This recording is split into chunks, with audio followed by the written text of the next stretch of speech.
From the very beginning of mankind, fire has been essential to life. But also, since the beginning of humans using fire, the mishandling of and the accidents involving fires have been devastating. So, from the beginning of human civilization, the need for men and women to fight fire was evident. The fire service has evolved so much over the centuries since it was evident that such services were even needed, from the simplest methods of fire suppression to highly organized firefighting organizations. Can you imagine if your house caught on fire and a bunch of neighbors showed up with buckets of water to put it out? Well, this is exactly what would have happened hundreds of years ago, before organized fire services existed. Understanding the history of fire service can give us a better appreciation and value of modern day firefighting. We will briefly walk through the early beginnings of fire suppression and the formation of formal fire service. Some of the earliest firefighting practices that we know of happened in ancient Rome. In our Jones and Bartlett firefighter skills textbook, we read of the Roman Emperor Augustus Caesar in around 24 BC composed a group of 600 slaves to be stationed strategically among the city, watching out for fires. Then in AD 60, the Emperor Nero established the Corps of Vigils, which was composed of 7,000 free men who were placed in charge of fighting fires and to watch out for fires among the city. They also adopted the ranking structure of the Roman military, which uh, continues to be used by today's fire service. The ancient form of fire response, it lacked formal service. It relied heavily on community um, effort. It required men at all times to be walking around the city, walking around the streets looking for fire. And then um, when it was discovered, the tactics that was involved suppressing the fire was uh, buckets of water. The birth of a more organized fire department began in the 1600s following the Great Fire of London in 1666.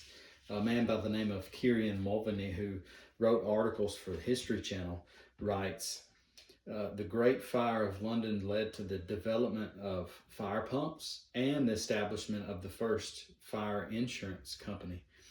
The London fire and the great loss of life and property sparked the intense need for professional fire services.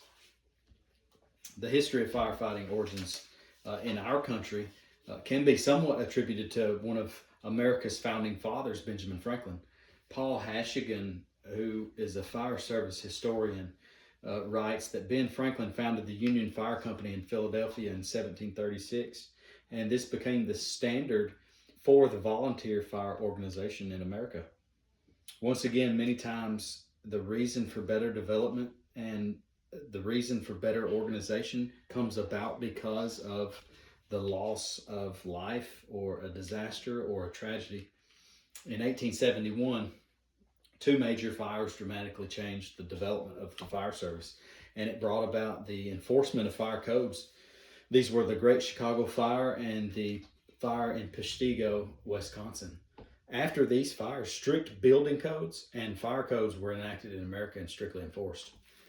In the 19th through the 20th centuries, the technology and organization begun rapidly advancing with the introduction of the steam engine, the fire hydrants placed among the cities, and the alarm boxes, where anyone could pick up the alarm box if a fire was discovered.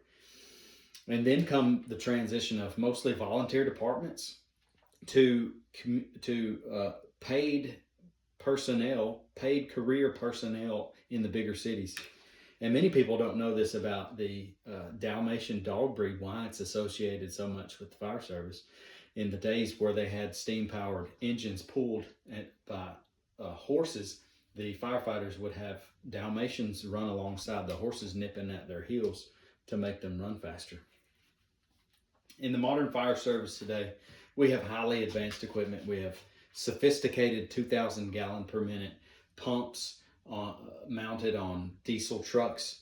We have self-contained breathing apparatus. That's our air tanks, which allow us to breathe clean air in a house fire. We have thermal imaging cameras that allow us to see through the smoke to find potential victims in a house, to find hidden fire behind walls that you couldn't see with the naked eye. Also, in the modern fire service, the firefighter role has exceeded just fighting fires. We respond to emergency medical calls. Most fire departments in America today require you to have an EMT or a paramedic license. We respond to hazardous material incidents. We respond to rope rescue situations, swift water rescues, and many other technical rescue operations.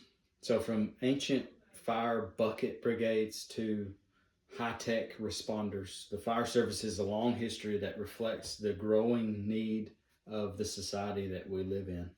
So the next time you hear a siren, remember the thousands of years of development and bravery that go behind that sound, and the legacy also of service built to save lives and protect property.